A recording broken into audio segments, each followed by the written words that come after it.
In the Roaring Twenties, many Americans invested into the soaring stock market. These investments provided many Americans with the opportunity to become wealthy. However, with the growing prosperity among investors, this led to poorly distributed wealth and economic problems.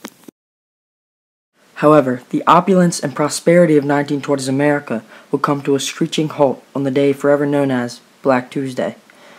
On October 29, 1929, with fear of losing money, 16 million shares were sold in the Great Crash. The stock market crash lost billions of dollars and initiated a domino effect on the American economy. Although it is widely believed that the stock market crash single-handedly started the Great Depression, that is not the case. It did, however, spark a series of events which crippled the U.S. economy and dramatically increased unemployment. The first being the fall of American banks. With the growing fear of losing their money, many Americans attempted to withdraw all their money from banks, causing mass panic. And by 1932, almost all banks in America had gone under. The stock market crash also affected businesses. With the collapse of stock prices and the reduction of consumer spending, businesses were forced to cut back. This meant a large fraction of the industrial American workforce would be put out of work, and by 1933, about 25% of Americans were unemployed. With the Great Depression in full effect, the 75% of urban Americans still working were faced with their own set of challenges. To ensure companies lost as little money as possible, wages were dramatically cut. Many faced 10 to 20% cuts, with some facing up to 30%. These wage cuts led to less food for families due to the lack of income. To combat this, bread lines were made in order to provide families with some or any source of food. Wage cuts among the industrial American workforce led to an increase in poverty and a growing need for social and economic reform. This poverty led many to sell whatever they could to stay alive. This includes furniture, jewelry, and other possessions. However, many still ended up homeless.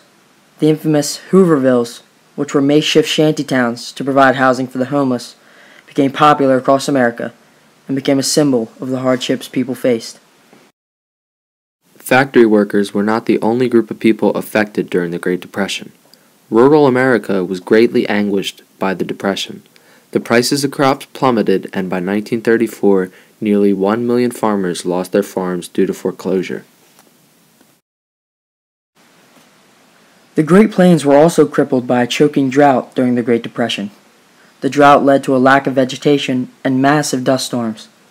The Great Plains had dried up, and high winds kicked up dirt, causing dust storms as high as 8,000 feet. These storms could move up to 100 miles an hour and blocked out the sun. The area would forever be known as the Dust Bowl. In response to the hardships many Americans faced, President Herbert Hoover turned to the idea of volunteerism. Hoover asked businesses to maintain wages, employment, and prices at current levels. He also called for tax cuts and lower interest rates. Hoover's plan, however, failed. His reliance on the American public to cooperate was the flaw with volunteerism. Businesses continued to lay off workers, and many focused on individual goals to help themselves rather than the country. With the failure of volunteerism, Hoover turned to a more active approach.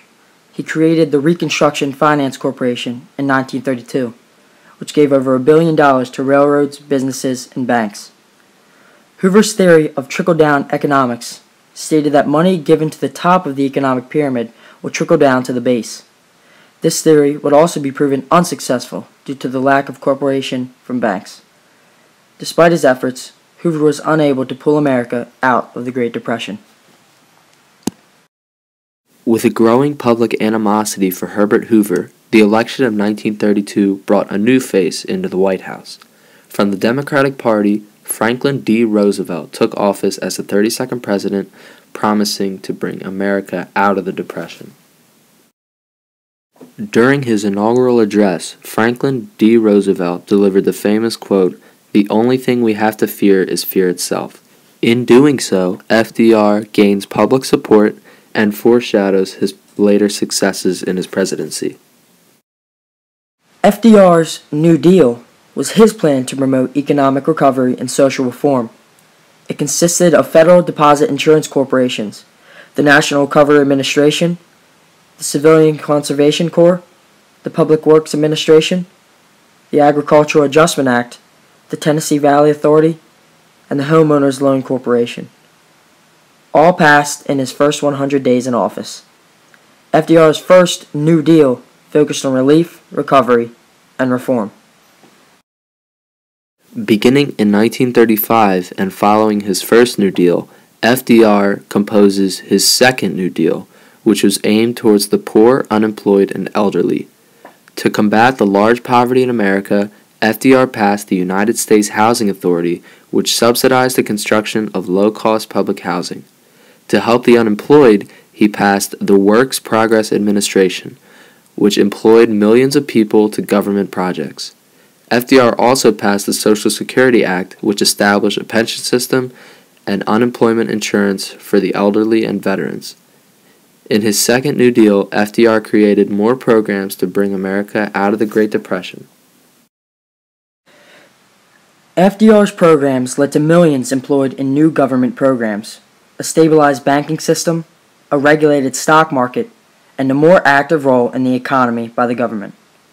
His programs helped lift the American economy out of the Great Depression and established him as one of the most effective presidents of all time.